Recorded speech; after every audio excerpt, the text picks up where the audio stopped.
오늘 말씀은 성경이라는 주제의 학편을 함께 나누려고 합니다. 우리 지난주에 했던 거 한번 복습하려고 하는데요. 성경은 총 66권이죠. 구약 성경 39권, 신약 성경 27권, 39, 27 이렇게 기억하고 우리가 함께 찬양을 한 번 더 불러서 복습하려고 합니다. 네, 우리가 이렇게 공부를 했어요. 다시 성경의 첫 번째 권은 무슨 성경일까요?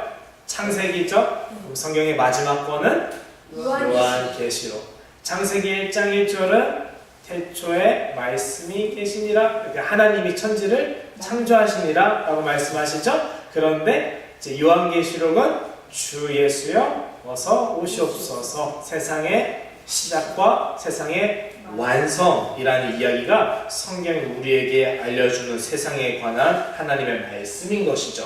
자, 그렇다면 오늘 함께 나눌 것은 두 번째죠. 성경 말씀의 특징입니다. 성경 말씀의 특징 따라할까요? 성경은 영생 말씀이다. 네, 영생 말씀. 우리에게 영원한 생명을 주기도 하지만 성경 말씀 자체가 영원하다라는 거예요. 왜냐하면 예수님께서 이렇게 말씀하셨어요. 나의 말은 천지가 지나가도 나의 말은 영원히 없어지지 아니하리라 라고 말씀하셨어요. 다시, 예수님의 말씀은 없어져요? 안 없어져요?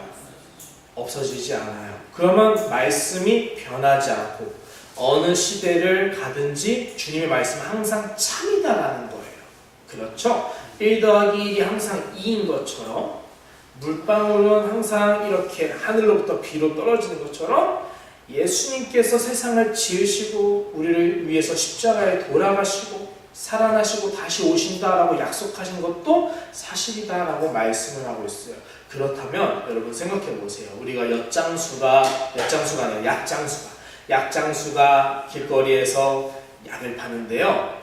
약을 파는데 사람들이 그 약장수가 하는 말이 너무 맞는 말 같으니까 그 약이 그냥 싸구려 약인데 다 사는 거예요. 근데 그 옆에 어떤 약장수는 진짜 좋은 약인데 잘 안 팔리는 거예요. 그러니까 이 두 번째 약장수가 첫 번째 약장수한테 왜 당신은 잘 팔리고 그렇게 안 좋은 품질인데도 왜 나는 좋은 품질인데도 이렇게 안 풀리는지 비결이 뭡니까? 하니까 뭐라고 말했느냐? 나는 가짜를 진짜처럼 말했고 당신은 진짜를 가짜처럼 말했습니다 라고 말을 했대요. 자, 가짜도 진짜처럼 말하면 이렇게 사람의 마음이 흔들리죠. 그런데 더 큰 힘이 있어요. 진짜를 진짜처럼 말하면 그거는 가짜가 진짜인 척 아무래도 이길 수가 없어요. 예수님의 말씀이 참이고 진리라고 한다면 그 말씀은 사람이 어떤 상황에 있어서도 항상 위로를 줄 수 있고 힘을 줄 수 있고 우리에게 어떻게 해야 할지, 무엇을 해야 할지, 어떻게 살아야 할지 인생의 진리를 말씀해주고 있어요. 그런데 그것이 성경에 어떻게 드러나냐? 사도행전 보면 하나님의 말씀이 힘이 있어서 흥왕하여 세력이 더하니라 라고 말씀을 해요. 그러니까 하나님의 말씀은 참되고 영원한 말씀이고 힘이 있기 때문에 하나님의 말씀으로 하나님의 나라가 참되게 세워진다는 거예요. 그래서 결론은 하나님의 나라는 무엇으로 세워지는 나라입니까? 하나님의 말씀으로 세워지는 나라입니다. 나의 하나님의 나라가 내 안에 올 때 내 마음에 있는 하나님의 성전도 무엇으로 세워질까요? 하나님의 말씀으로 세워집니다. 그래서 여러분, 하나님의 말씀인 성경을 많이 묵상하세요. 많이 읽으시고 많이 묵상하시고 늘 가까이 시시때때로 읽으시길 바래요. 그 말씀이 깨달아지지 않더라도 꾸준히 읽으시길 바래요. 그 말씀 하나하나가 여러분 우리들에게는 하나님 나라를 세워가게 하는 가장 좋은 도구예요. 두 번째, 성경 말씀은 그렇기 때문에 거울입니다. 뭐라고요? 여러분, 거울은 어떤 역할을 해요? 내 이빨에 고춧가루가 이렇게 묻혀있나 안 묻혀있나 확인하게도 해주고, 뭔가 단추를 잘 친 것 같은데 보니까 삐뚤어졌네 확인하게 해주고, 내가 옷을 제대로 입었는지 안 입었는지 확인하게 해주고, 무엇보다 다이어트 할 때 내가 다이어트를 해야 되는지 좀 쉬어야 되는지 확인하게 해주는 역할이 거울이에요. 거울은 내가 좋아하는 것만 보여주는 게 아니라 온전한 나를 온전히 보여줘요. 근데 사람이 내가 좋은 말만, 듣기 좋은 말만 들으면 발전이 없지만 때로는 아프고 쓴다 할지라도 바른 말을 들어야만 도움을 받는 게 사람이에요. 하나님의 말씀은 정직해요. 하나님의 말씀은 진실이 있어요. 하나님의 말씀은 그리고 무엇보다 여러분을 사랑해요. 나를 사랑하는 마음으로 하나님이 성경 말씀 안에 여러 가지 하고 싶은 말씀을 다 넣으셨어요. 우리가 힘들 때는 위로가 필요하니까 위로의 말씀을 넣으시고, 우리가 잘못 걸어갈 때는 그러면 안 되니까 비판과 책망의 말씀을 넣으시고, 참 골고루 있어요. 그래서 성경은 나를 비춰주는 참 좋은 말씀이기 때문에, 거울이기 때문에 성경을 읽을 때 골고루 읽어야 합니다. 자, 말씀의 능력은 이렇게 있는데, 그 말씀의 능력에 대해서 구체적으로 무엇이 있는가? 저는 여러분과 6가지를 좀 보려 합니다. 첫째, 함께 읽어볼까요? 시작! 부르시는 능력. 예수님께서 이 땅에 오셔서 제자들을 부르시기 시작했는데, 베드로가 어부 낚시를 하고 있는데 예수님이 베드로에게 너는 이제 물고기를 낚는 게 아니라 누구를 낚는 어부가 될 것이다? 사람을 낚는 어부가 되게 할 것이다 말씀하시면서 나를 따라오라 하셨어요. 예수님이 먼저 가서 부르셨어요. 일반적인 사람은 저 사람이 나를 부르든 말든 내가 좋아야 가죠. 근데 베드로는 놀랍게도 예수님이 부르시니까 어떻게까지 했어요? 그물을 버려둘 정도로 예수님을 따랐어요. 저 같으면 그물을 안고 같이 갔을 거예요. 낮에는 주님께 배우고 밤에는 다시 새벽일 어부일 하러 가고 돈도 벌어야 되니까. 근데 베드로는 그렇지 않은 거예요. 더 신기한 게 베드로는 장모님도 있었고요, 아내도 있었고요, 자식도 있었을 수도 있어요. 성경은 필요한 것만 말하지만 장모가 있었다라는 말을 통해서 베드로는 부부였구나, 아내가 있었구나. 그러면 남편이 갑자기 어느 날 집에 오더니 그물이 없어요. 배키를 안 갖고 와요. 여보, 오늘 물고기 좀 잡았어? 여보, 나 할 말 있어. 나 예수님 만났는데 나 그분의 제자가 되기로 했어. 잘 됐다, 축하해. 당신도 이제 뭐 좀 배우려고 하는 것 같은데 여보, 할 말이 또 있어. 뭔데? 그물도 버려두고 왔어. 이러는 순간 큰일 나는 거죠. 그죠? 큰일 나는 거예요. 근데 베드로는 다 두고 왔단 말이에요. 무엇이 그로 하여금 그렇게 주님을 다 버려두고 따를 수 있겠었을까요? 베드로만 그런 게 아니라 예수님이 부르신 사람은 다 그랬어요. 신기하죠? 한 사람 정도는 자기 미천 다 챙기면서 따라올 수 있을 텐데 한 사람도 빠짐없이 다 모든 걸 버려두고 주님을 쫓아왔단 말이에요. 어떻게 이게 가능할까 보니까 말씀에는 능력이 있어서요. 어떤 능력? 사람을 부르시는 능력. 주님이 나를 부르시면 그 사람은 반드시 무언가 변화가 있어요. 변화 없이 주님께 나아가는 사람은 있을 수가 없어요.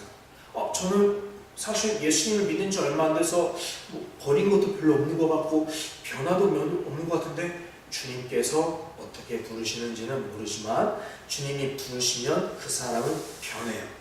지금 당장 변하는 사람도 있어요. 그러나 지금 많이 변하지 않는 것처럼 보이지만 가랑비에 옷 젖듯이 변하는 사람도 있어요. 여러분도 그럴 수 있어요.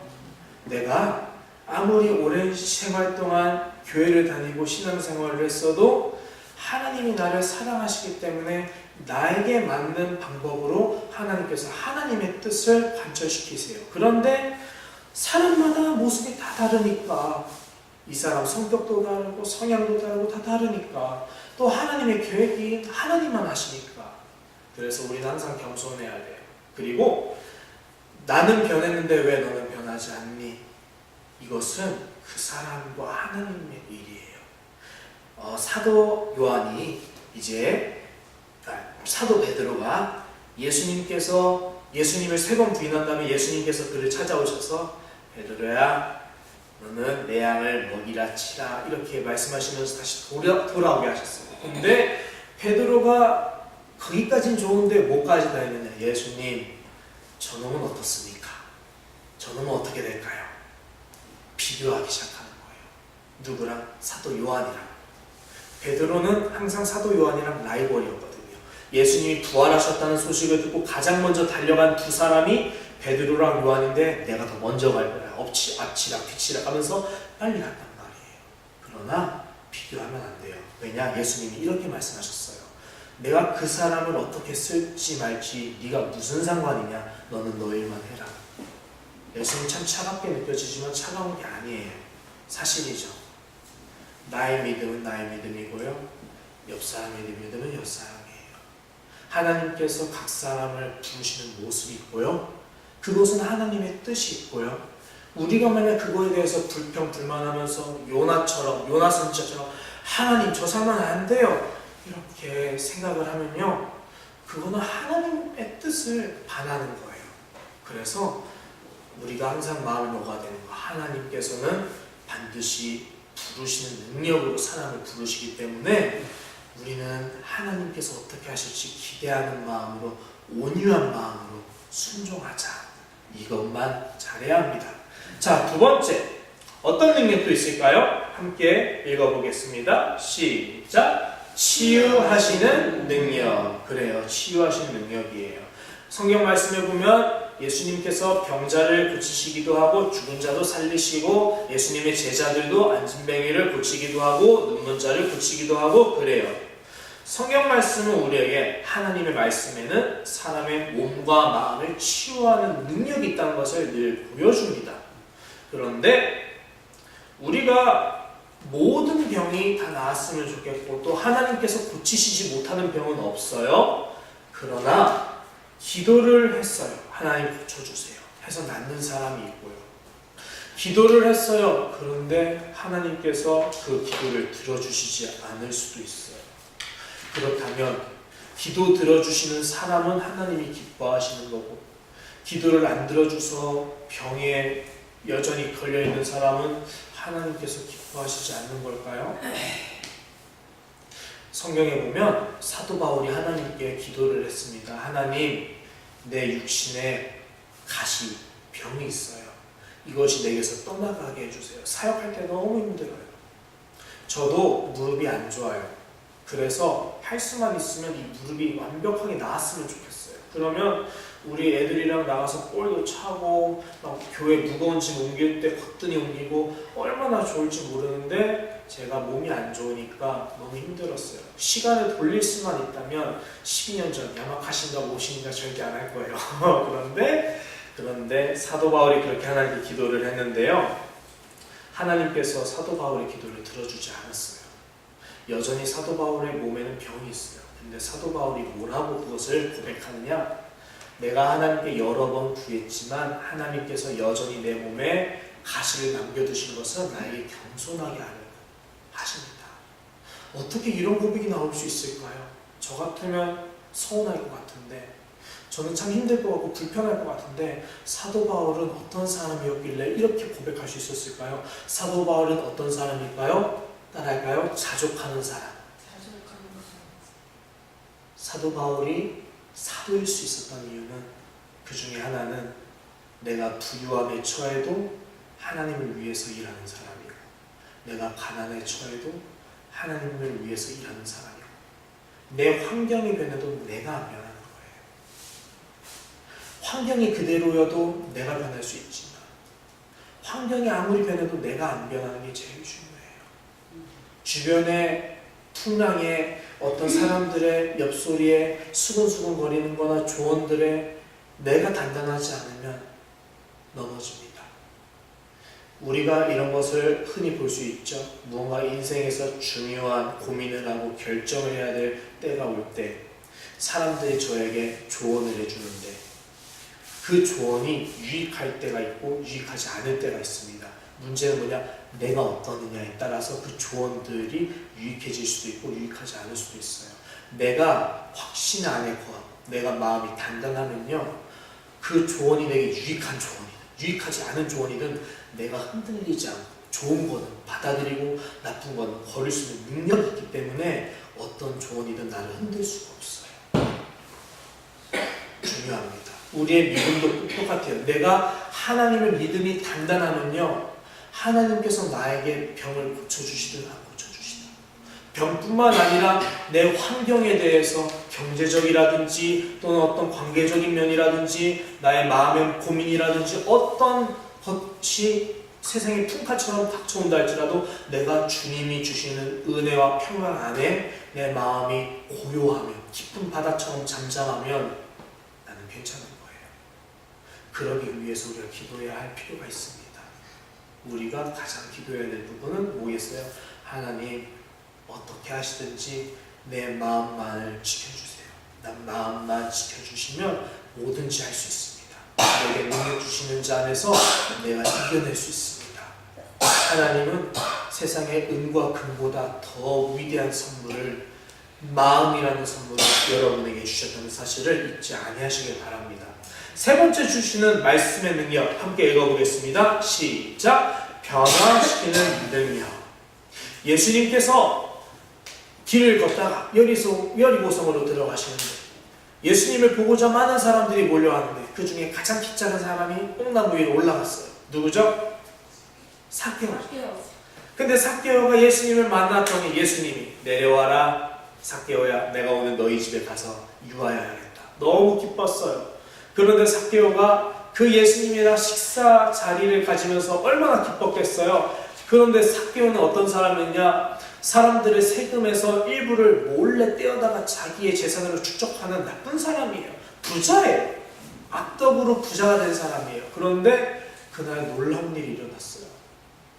몇십억의 자산가가 예수님을 만나더니 예수님, 제가 이러하게 나라의 죄도 짓고 사람들에게 민폐도 끼치면서 내 재산을 몇 억씩 이렇게 챙겼습니다. 그런데 이게 잘못임을 깨달았습니다. 내가 그것들을 사람들이 4배로 갚아주겠고 내가 더한 것이 있으면 모두 다 돌려주겠습니다. 이런 고백할 수 있다면 상상할 수 없어요. 놀랍지 않아요? 삭개오의 그런 고백? 이거야말로 진짜 변화가 무언지를 알려주는 거죠. 하나님의 말씀은요, 이렇게 변화가 있어요. 포기할 수 없는 그것조차도 한순간에 마음을 녹아내리게 해서 포기하게 하고 하나님께 내어드리게 하는 그 마음이 있어요. 정말 대단해요. 근데 어떻게 이게 가능하느냐? 삭개오는 이랬을 거예요. 이 은과 금, 수많은 수십억의 재산이 내가 주님을 만났는데 이제 무슨 소용일까? 나는 더 좋은 걸 받았는데 이게 의미가 없구나. 예수님께 드리고 싶다. 예수님 날 위해 모든 걸 주시면서까지 내게 오셨는데, 나에게 당신을 내어주셨는데 나도 주님께 나를 드려야겠다. 내가 가진 게 뭐가 있지? 이것들이구나. 드려야겠다. 예수님의 십자가 사랑을 전하는 그 말씀 안에는, 그 말씀을 깨닫는 사람은 예수님께 나는 이것을 받았다라는 게 있어요. 그리고 한번 돌아보세요. 여러분 주님께 무엇을 받았습니까? 받은 게 있어요. 난 주님께 받은 게 뭐더라? 아니요, 예수님께 받은 것이 있어요. 가장 큰 것 무엇일까요? 예수님의 생명이요. 예수님의 생명. 우리의 재산보다 더 중요한 나의 영원한 생명을 주님이 주셨단 말이에요. 삭개오는 그래요. 그게 변화입니다. 자, 네 번째 함께 읽어볼까요? 시작! 격려하시는 능력. 그렇습니다. 격려라. 정말 놀랍죠. 방금 말씀드렸던 삭개오에게서 삭개오가 이렇게 큰 재산을 주님께 다시 사람들에게 돌려주고 주님을 따를 수 있게 할 때에는 변화시키는 말씀도 있었지만 그 변화시키는 말씀 안에는 어떤 속성이 있을까 하니까 그 사람에게 넌 할 수 있어. 넌 할 수 있어. 고민하고 갈등해서 이거 바로 내밀어야 될까 말아야 될까. 믿음처럼 보이지 않는 것을 믿어야 되는 상황에서 내가 이거 믿어야 돼 말아야 돼 할 때 넌 할 수 있어. 하나님이 너와 함께 하셔. 격려하는 말씀. 그게 말씀이 주는 능력이에요. 만약에 하나님이 격려하시는 분이 아니라 무조건적으로 해라. 할 수 있을지 그거 따지면 그냥 해. 이렇게만 말씀하신다면 하나님이 우리에게 자발적으로 순종의 마음을 부추기시지 않고 그냥 로봇처럼 그냥 하시는 분이었다면 아무도 성공할 수 없었을 거예요. 다윗은 무너지고 삼손은 그냥 두눈이 뽑힌 채로 있었고 모세는 백성들을 홍해에서 끄집어내지도 못했을 거예요. 그러나 그 사람들의 등을 밀어주고 앞에서 당겨주고 그들에게 힘을 주고 그것이 성경에 써 있어요.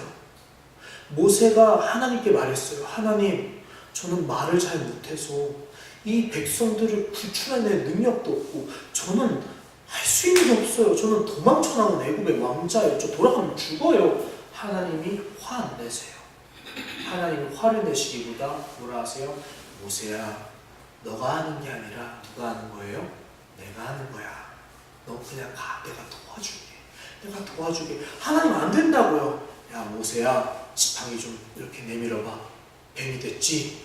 이거 내가 한 거잖아. 내가 이렇게 너에게 증명을 해줬잖아. 가라.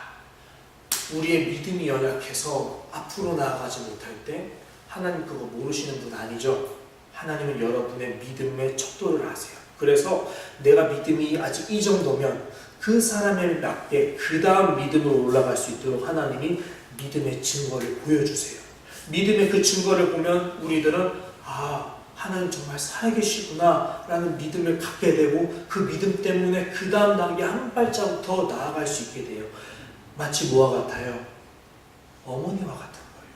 아버지와 같은 거예요. 하나님은 그런 분이세요. 하나님은 엄한 학교 선생님이 아니라 정말 푸근한 나의 부모님이요, 어머니 아버지 같은 선생님이신 거예요. 학생들이 못한다고 공식 막 딱 내어주고 외워 해 이게 아니라 너 이거 모르는구나, 뭐 질문할래? 이거 모르는구나. 격려하시는 분이에요. 그래서 여러분, 내가 하나님 저 잘 못해요, 저 믿음도 작아요, 저 어떻게 할 줄 몰라요 한다 하면은 그대로 하나님께 고민 가지고 기도해야 돼요. 하나님 저 이래요. 고민들을 다 하나님께 맡겨야 돼요. 모든 것들을 하나님께 다 아뢰야 돼요. 왜요? 하나님께서 기다리고 계세요. 하나님은 여러분을 그렇게 격려하시는 분이기 때문이에요. 자, 다음 5번째 읽어보겠습니다. 시작. 사탄을 물리치시는 능력. 아멘. 그죠?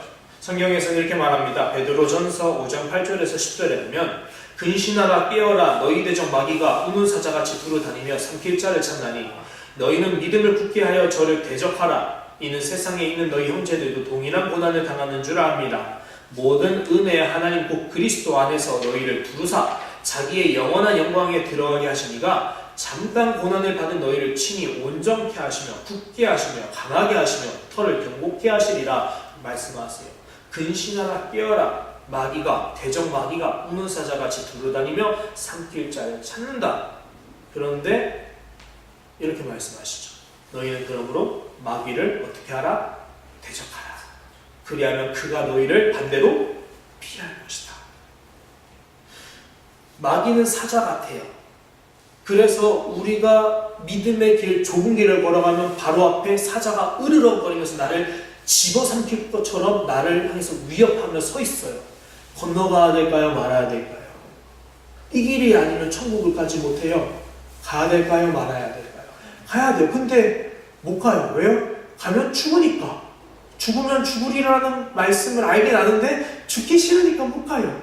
근데 그때 하나님이 용기를 주셨어요. 크리스천 씨한테. 크리스천 씨가 그래서 천로역정에서 걸어갑니다. 근데 가는데 사자가 가까이 있는 것처럼 여겨졌고 길 위에 서서 나를 죽이려고 하는 것처럼 보여졌는데 가까이 다가가 보니까 사자 목에 뭐가 있어요. 쇠사슬, 쇠고랑이 채워져 있고 단단한 곳에 묶여 있는 거예요. 그 사자가 나를 향해서 죽이려고 아무리 위협해도 사자는 여기까지만 올 수 있고 내가 걸어가는 길 위에는 사자가 발을 못 올려놔요. 왜? 예수님의 길이니까. 예수님께서 이미 그 길을 닦아놓으셨고 승리하셨고 사단이 그 길 위에 서지 못하게 막으셨으니까. 근데 나는 그 예수님의 승리의 길을 걸어가는 성도고요. 그거구나. 아무리 마귀가 무서워 보여도 내가 그를 오히려 대적해야 되는구나. 그럼 걔가 피하는구나. 그거를 천로역정에 보여주고 있어요. 여러분이 시간 나시면 유튜브에 천로역정 하면 좋은 글이 있어요. 저도 그거 듣는데 참 좋더라고요. 또는 책을 읽으시고 좋고요. 여러분 다시 말씀드립니다. 사단을 물리치는 능력이 하나님 말씀에 있습니다. 마귀야 물러가라. 늘 그렇게 고백해야 합니다. 자, 마지막 6번째 함께 읽어볼까요? 시작. 창조의 능력. 이건 다 아시죠? 태초에 말씀이 계시니라 하고 하나님이 태초에 천지를 창조하시니라. 무엇으로 창조하셨겠어요? 당연히 말씀으로 창조하셨죠. 그 말씀에 그 모든 말씀. 근데 이 창세기에서 그리고 말씀으로 이 세상을 창조하셨을 때 그 말씀이라는 것은 보통 그 원어로 보면은 복수형으로 써요. 복수라는 것은 하나, 둘, 셋, 넷 할 때 두 개 이상, 여러 개일 때. 그러니까 말씀들이라고 해석하죠. 보통 하나님께서 말씀들로 세상을 창조하셨다. 그러면서 말씀들에 대해서 말씀들이라 해요. 그런데 그 말씀, 수많은 말씀들이 누굴 가리키냐? 한 말씀 하나를 가리켜요. 근데 그게 요한복음에서 태초에 말씀이 계시니라, 이 말씀이 하나님과 함께 계셨으니 이 말씀은 곧 하나님이시니라 할 때 이 말씀에 대해서는 복수로 쓰지 않아요. 이 말씀만큼은 단수 하나로 써요.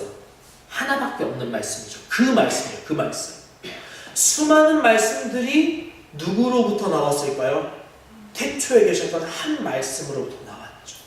그럼 태초에 계신 가장 시작의 말씀이 누구시래요? 그 말씀은 곧 하나님이시라. 하나님과 함께 세상을 창조하신 분, 예수 그리스도. 그럼 모든 성경의 말씀들이 다 누구로부터 나온 거예요? 예수님, 말씀이신 예수님으로부터 나온 거예요. 그러면 예수님께서 세상을 창조하시는 분이시기 때문에 모든 하나님의 말씀에는 예수님께서 창조하시는 창조의 능력이 있어요. 근데 그 창조의 능력이 가장 빛을 발휘하는 것은 저는 사람의 영혼이라고 봐요. 나의 영혼이 예수님의 말씀을 만날 때는 불가능한 일이 일어나요. 내가 일을 하면, 알바를 하면 8천 얼마씩 벌 수 있어요.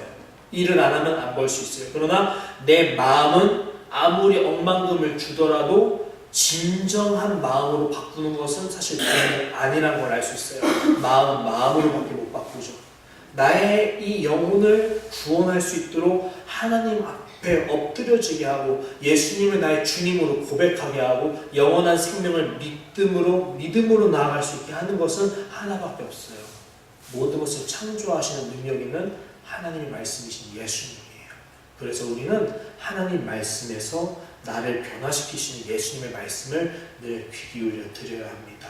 자, 이제 마치려고 합니다. 신앙생활이라는 것은 이와 같이 성경과 함께 한다고 볼 수 있어요. 성경이 없는 신앙생활은 불가능합니다. 성경이 얼마나 중요한지 우리가 알았잖아요. 그렇죠? 그래서 우리가 평상시 신앙생활을 위한 훈련을 할 때 성경 말씀을 꼭 시시때때로 읽으시고 묵상하시길 바랍니다. 기도하겠습니다. 사랑하는 주님 감사합니다. 오늘 하나님의 말씀이 얼마나 중요하고 놀랍고 능력 있고 힘이 있는지 배웠습니다. 그 능력의 말씀을 기쁨으로 함께 동행할 수 있게 하옵소서.